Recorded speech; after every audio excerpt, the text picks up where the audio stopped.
Hello दोस्तों, welcome to PR learning station. मैं प्रकाश राठौड़ एक बार फिर से आपके लिए लेके आया हूँ manufacturing industries class 10 CBSE syllabus का।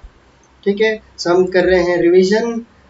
सो let us start about the manufacturing industries के रिवीजन क्लास से।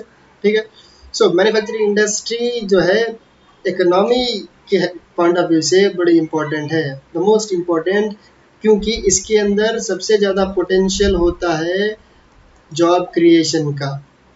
ठीक है, ठीक है। सो मैन्युफैक्चरिंग इंडस्ट्री जिस कंट्री की ज़्यादा है, अच्छी है, वहाँ पे एम्प्लॉयमेंट रेशो अच्छा रहेगा, अनएम्प्लॉयमेंट इश्यूज जो होंगे कम होंगे। Right, you are getting me. ठीक है, सो बेसिकली हम आज मैन्युफैक्चरिंग इंडस्ट्रीज को देखेंगे, उसके सिग्निफिकेंस, उसके कंट्रीब्यूशन कोशिश करेंगे। ठीक है, कौन से सेक्टर में है, what is the impact on environment, ये सारी चीज़ें जो है देखने की कोशिश करेंगे। ठीक है, तो बहुत सारी चीज़ें हैं, we need to understand. Okay, so let us start with the importance of manufacturing. So why it is important? It is vital for national prosperity by stimulating economy. So basically आप इकोनॉमी को run करने के लिए manufacturing industry चाहिए। जैसे हमारे दुर्भाग्य ये है सर, हमारे देखो एग्रीकल्चर है, लगभग 50% लोग जो है उसी के अंदर काम कर रहे हैं भाई। उसके बाद आता है आपका जो है मैन्युफैक्चरिंग इंडस्ट्रीज, उसके बाद आता है सर्विस। सर्विस सेक्टर जो है सबसे ज़्यादा कंट्रीब्यूट कर रहे हैं जीडीपी में। एग्रीकल्चर सबसे कम और बीच वाला तो बीच में ही है। ठीक है, इंडस्ट्रीज जो है बीच में ही है सर। ठीक है, मैन्युफैक्चरिंग इंडस्ट्रीज बीच में। मैन्युफैक्चरिंग इंडस्ट्री जो है उसके कंट्रीब्यूशन के हिसाब से वेज एम्प्लॉयमेंट जो है बेसिकली एम्प्लॉयमेंट जनरेशन ज़्यादा कर रहा है। ठीक है, क्योंकि वो कर सकता है, क्योंकि मैन्युफैक्चरिंग इंडस्ट्री में it is a labour heavy industry.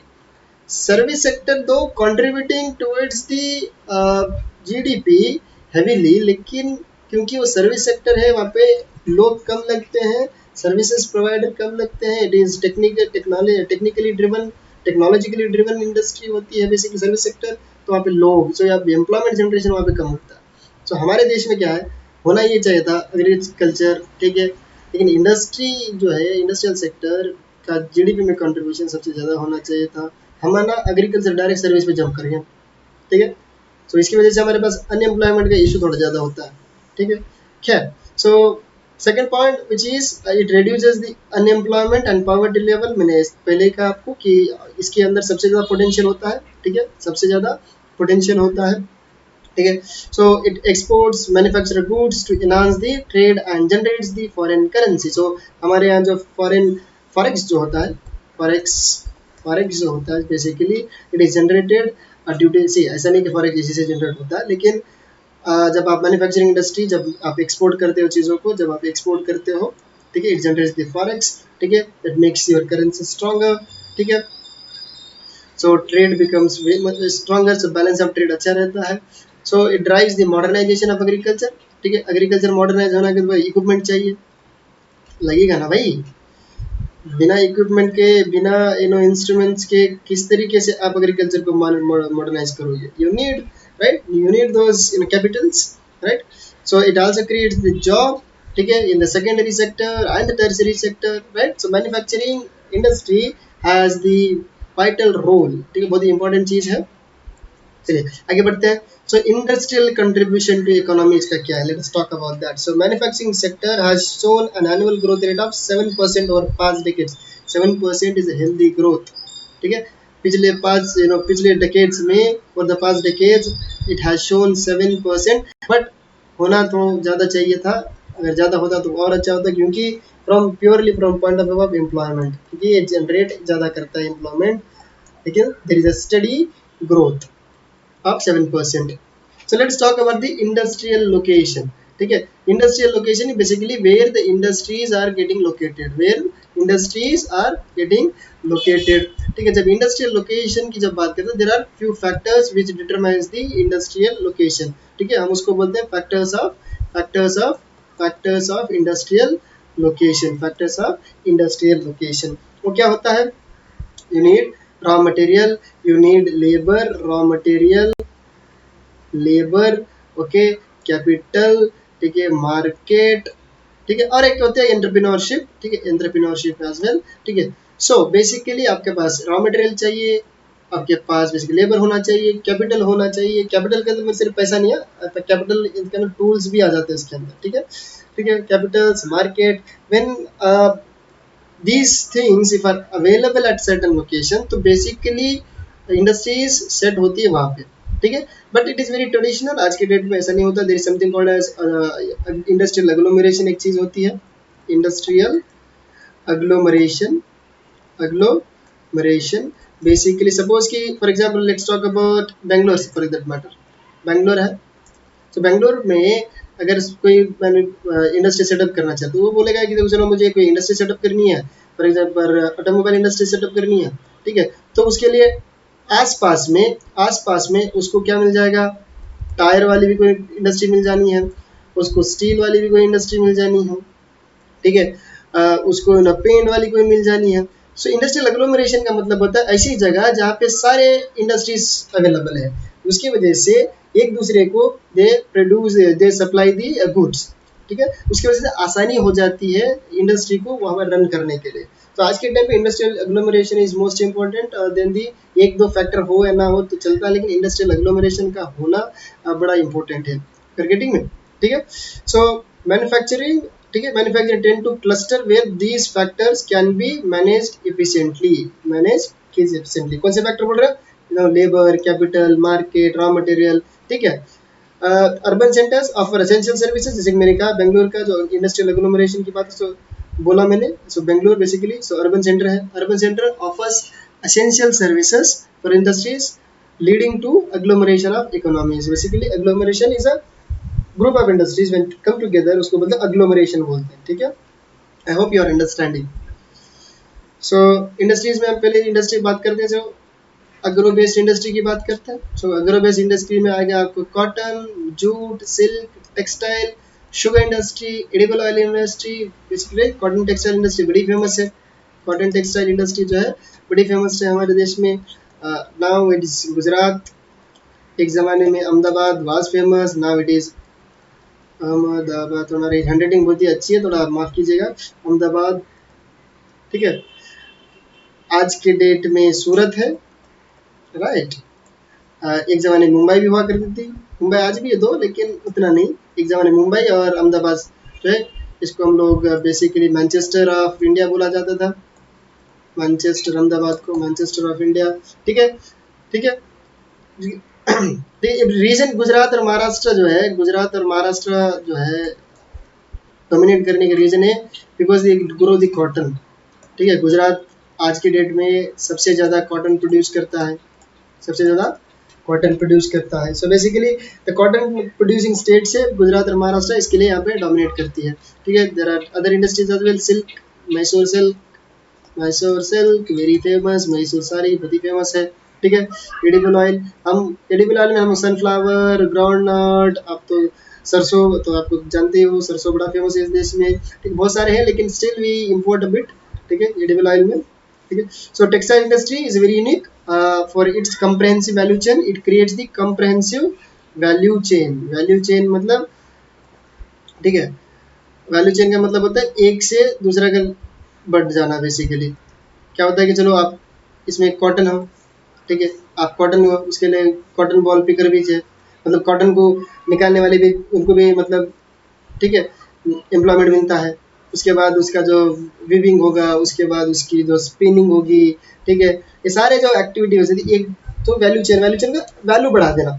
Cotton था उसका अलग वैल्यू था, उसको निकाल, बीज निकाल दिया, उसका अलग वैल्यू बना, ठीक है। उसका धागा बन रहा है, उसका अलग वैल्यू है, बाद में जाके वो कपड़ा बन रहा है, उसका वैल्यू है, उसके पास ब्रांड ब्रांड लग जा रहा है, उसका अलग वैल्यू है। So basically when you monetary value जब उसकी बढ़ती जाती है, उसको हम बेसिकली वैल्यू चेन बोलते हैं। सो कॉटन इंडस्ट्री ऐसी इंडस्ट्री है जहाँ पे सिग्निफिकेंट वैल्यू चेन पाया जाएगा, ठीक है। तो टेक्सटाइल इंडस्ट्री की बात करें तो major contributor to the employment and foreign exchange, ठीक है। Cotton textile support the livelihood at various stages from farming to packaging. Farming से लेके, जैसे मैंने पहले भी कहा वैल्यू चेन में, फार्मिंग से लेके पैकेजिंग तक जो है basically it provides the employment, ठीक है। Next is jute and sugar industry. Jute जो है Bengal, very famous Bengal from the British time.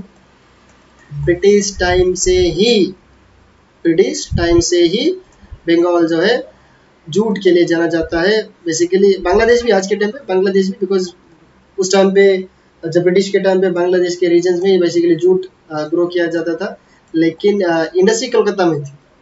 Calcutta में इंडस्ट्रीज हुआ करती थी, ग्रोइंग जो है बांग्लादेश वाला जो पार्ट था बंगाल का, वहाँ पे ग्रो करते थे। ठीक है, सो जूट जूट इज वेरी ठीक है important in the from point of view. आज के तो जूट के कपड़े भी बहुत आने लगे हैं मार्केट में। ठीक है, सब जो बोरियां जो होती है ना, बोरियां बोनियां हम बोलते हैं, बोरियां बैग्स जो होते हैं उसके जूट बैग्स, वो ज़्यादा जनरली उसके जूट काम ज़्यादा आते हैं। लेकिन आज के तो फैशन है भैया, ऐसे ऐसे ऐसे कपड़े आ रहे हैं, ऐसे लगते हैं बोरी पहन के घूम रहे हैं लोग। ठीक है, स्पेशली लड़कियां तो भाई ऐसे लगता है कि मतलब ऐसे बोरी में चल रही है। ठीक है, so basically so anyway let's not talk about that, revision series इतना क्या ही बोले इस पे। So West Bengal is the leading producer. So second in the, जब शुगर की हम बात करते हैं तो we are the second largest globally producer of the sugar।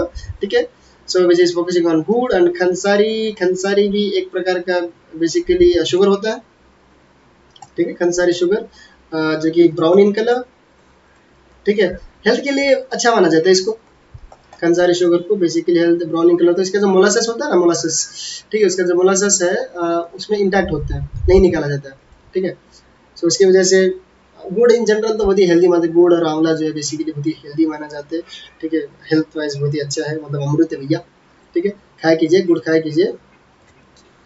So let's talk about the mineral based industries. इसके अंदर आपको आयरन आएगा। ठीक है, iron and steel industry, aluminium smelting industry. Smelting का मतलब भैया गर्म करना ही बेसिकली। बेसिकली क्या होता है कि हीट से आप जब मेल्ट करते हो उसको हम स्मेल्टिंग बोलते हैं। ठीक है, दैट इंक्लूड्स ठीक है aluminium industry smelting, iron steel में भी स्मेल्टिंग होता है। Steel industry is very critical for the machinery but faces challenges in resource availability. Resource का अवेलेबल होना, कोल भी चाहिए। ठीक है, कोल क्या बेसिकली कोल में भी एक चीज़ होता है Coke.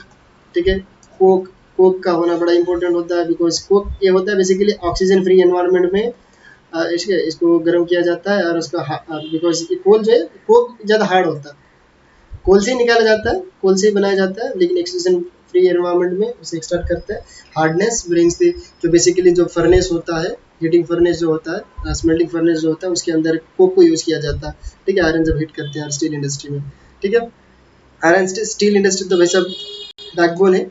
Steel industry is the industry जो है, इंडस्ट्री जो है बैकबोन है, बैक बोन ऑफ इंडस्ट्रीज है। ठीक है, हर चीज़ में स्टील है, सुई से लेके बिल्डिंग से लेके भाई क्या नहीं, प्लेन से लेके हर चीज़ में आपको क्या चाहिए, क्या ही चाहिए आपको, स्टील ही चाहिए। स्टील लगता है आज के अंदर तो स्टील से आपको रोड भी बन रहे हैं। ठीक है, again chemical industry, let us talk about the chemical industry which encompasses the large and small scale manufacturing of both inorganic और organic chemicals। ठीक है, फर्टिलाइजर्स उसमें सबसे बड़ा जो है प्रोडक्शन सेंटर, फर्टिलाइजर बड़ी इंपॉर्टेंट है from the agriculture point of view से। ठीक है, नाइट्रोजनस फर्टिलाइजर्स और फॉस्फेटिक टाइप्स ऑफ फर्टिलाइजर, जब हम एनपीके बोलते हैं भैया, फिर something called DAP as well. बहुत सारे फर्टिलाइजर्स है, नाइट्रोजन, फॉस्फोरस, राइट। ठीक है, फॉस्फेट जो है ठीक है। Anyway, so these are chemical industries you should know. So cement and automobile industries. Let's talk about cement and automobile industries. So cement is very essential from the construction point of view. ठीक है, heavy raw materials are a challenge basically. ठीक है, cement industries को हम heavy industry में ही लाते हैं उसको, because of bulkiness. ठीक है, हेवी इंडस्ट्री में ही उसको मानते हैं।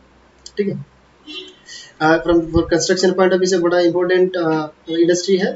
ठीक है, सीमेंट इंडस्ट्री आज के डेट में सिर्फ कंस्ट्रक्शन ऑफ बिल्डिंग्स नहीं है।